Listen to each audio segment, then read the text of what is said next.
Uncover Papua, Road to Fun Papua. Orang bisa. Setiap Sabtu jam 3:30 sore. Nyampa semua Apa? ditenggelamkan. Metro TV, a part of Media Group News.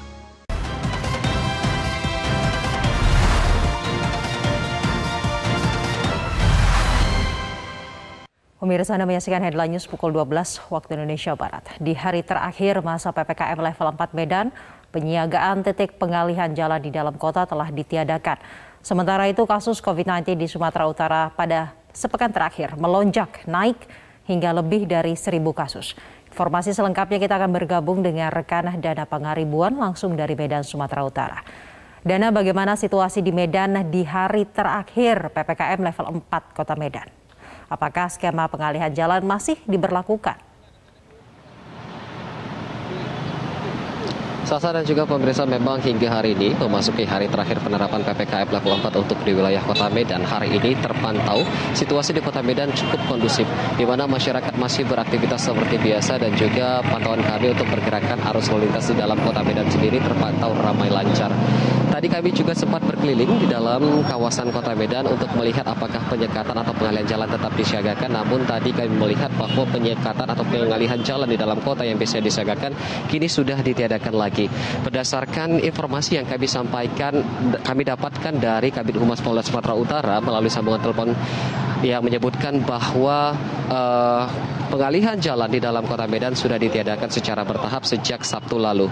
Hingga hari ini untuk penyekatan dan juga pemeriksaan di PPKM level 4 di Kota Medan sendiri masih disiagakan di kawasan perbatasan saja, yakni ada di 5 titik seperti di tempat saat ini saya melaporkan, yakni di Simpang Kampung Lalang, di mana di sini bagi masyarakat yang ingin memasuki kawasan Kota Medan wajib menjalani pemeriksaan seperti pemeriksaan surat perjalanan dari kantor mereka untuk sektor esensial maupun kritikal, kemudian dilakukan pemeriksaan untuk surat vaksinasi.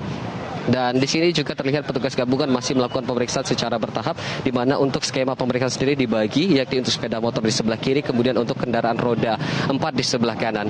Dan terkait dengan perpanjangan penerapan PPKM level 4 di wilayah Kota Medan sendiri, saat ini belum ada surat edaran yang kami terima dan kami masih menunggu apakah nantinya PPKM level 4 untuk di wilayah Kota Medan sendiri diperpanjang atau tidak. Dan kami masih akan menunggu untuk menyampaikan informasi tersebut kepada Anda. Sasa. Dana, Sumatera Utara ini menjadi satu dari 5 provinsi yang masuk rapor merah Presiden terkait COVID-19. Lalu seperti apa perkembangan kasus COVID-19 di sana? Apakah lonjakan kasus naik secara drastis? Dasar terkait dengan kasus COVID-19 di Sumatera Utara hingga hari ini masih terus mengalami peningkatan yang signifikan. Berdasarkan data sepekan terakhir saja, kasus COVID-19 di Sumatera Utara naik di angka 1.000 hingga 2.000 kasus per harinya. Data tersebut dapat diketahui mulai dari tanggal 4 Agustus hingga tanggal 8 Agustus 2021. Untuk data tanggal 8 Agustus 2021 kemarin yang dirilis oleh tim Satgas COVID-19 Sumatera Utara bahwa kasus COVID-19 harian di Sumatera Utara naik sebanyak 1.405 kasus per harinya. Sehingga total kasus kematian COVID-19 di Sumatera Utara kini mencapai 71.848 kasus, di mana kasus aktif sebanyak 24.723 kasus. Kota Medan masih menjadi wilayah penyumbang kasus COVID-19 tertinggi di Sumatera Utara, di mana kasus harian yang disumbangkan sebanyak 502 kasus, total kasus kumulatif sebanyak 33.093 kasus. Dengan kasus aktif di Kota Medan saat ini ada sebanyak 9.663 kasus. Sementara itu terkait dengan BOR rumah sakit di Sumatera Utara sendiri saat ini sudah mencapai 65%, sedangkan untuk di Kota Medan keterisian tempat tidur rumah sakit untuk pasien COVID-19 sudah mencapai 73%. Jasa dan juga pemirsa, tadi kami sempat memantau di salah satu rumah sakit di Kota Medan, yakni Rumah Sakit Hermina, di rumah sakit tersebut untuk rawatan pasien COVID-19 di Rumah Sakit Hermina sudah penuh dengan kapasitas 60 tempat tidur yang sudah diisi 60 orang pasien.